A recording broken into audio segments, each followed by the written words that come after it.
Dawn. This is Star Trek Enterprise Season 2. If you've ever seen the movie Enemy Mine, and Star Trek has done this story a lot, where there's a human and an alien character, and they're trapped somewhere and they have to work together and they're enemies. There's been classic films this way. Kong Skull Island kind of did this. The famous movie, which I just forgot the title of, is where there's a Japanese soldier and an American soldier, and they're trapped. And I think it was Toshiro Mifune who played the Japanese soldier, and he actually spoke in Japanese, and the American like spoke in English, and they had to figure out what to do. And I just can't. Someone watching this is guaranteed going to tell me the title if I don't remember it. Half the time, as soon as I stop recording, I remember it, and then I'm too lazy to go back and edit it in.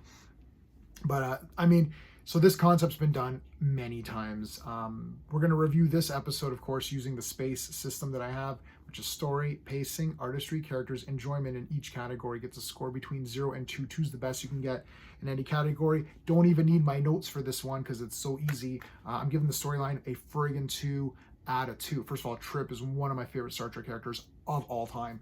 Maybe my favorite character of Enterprise. Not sure. Thinking about it still. But he's awesome. Love the alien here. Damn cool. So, misunderstanding. They fire on each other. Trapped on this planet. Got to get out of here. There's a time limit because the sun's coming up and it's going to burn the crap out of you. Back and forth. They steal a weapon from each other. They got to get a communicator. They got to work together, figure it out, learn each other's language, help each other become friends. All that stuff that you've seen. And I know you've seen it before. Enemy Mine was sort of your perfect movie of that version of events, of that story. For sci-fi, in the sci-fi setting, of course, not in the realistic setting with like World War II or whatever, but with the sci-fi setting. But this man has just, it was so cool to me. I absolutely love it.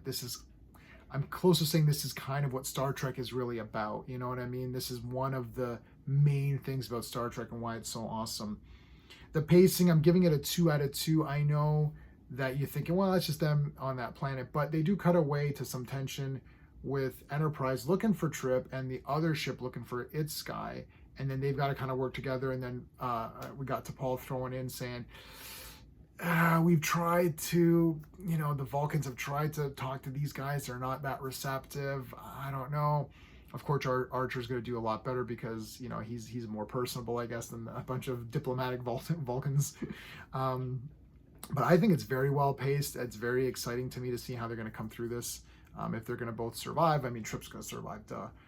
So that's really good. The artistry, I'm giving it a 2 out of 2, man, because I like the planet. I know it's just a set or whatever. But the alien looks cool to me. There's some pretty neat effects. I love it. I can't, I'm going to, you know where this is heading. So I can't give this a lesser score in any category because I just loved it so much. The characters, of course, it's a 2 out of 2. I mean, Trip is just bloody on fire in this one. I think he's amazing. I don't see any of these guys going to conventions. Like, if they ever did, I'd be broke dead because I'd have to meet all of them, and I would do the stupid cast pick, which would probably be like $500 or something crazy to have them all in one picture. But I love every character, man. They're so cool, especially the alien here. There's parts where like Trip gets hurt and the alien like spits this stuff on him and it cleans him up, and the alien gives him some water, like what he drinks, which is not water. It's like this paste. And then he can't take it. And they try to help each other out, but they're also very nervous about each other. It's like they don't trust each other. Oh, it's just done so well in this. And again, I know it's been done a million times. I know Enemy Mine is sort of your top go-to for this kind of thing. But man, I really like this episode a lot. Enjoyment factor, 2 out of 2. I'm shilling large for this one. I'm giving it a 10. I don't care. Maybe that you can nuance it and be like, well, maybe it's like a 9. I don't care. I'm giving it 10. It's the damn best. I'm pumped up for it. I love Trip. I don't know. I don't know what else to tell you. This is a short video. I can't. Everything that happens is awesome to me in this one. I can't come up with any negatives at all. So we're just going to end it there, I guess.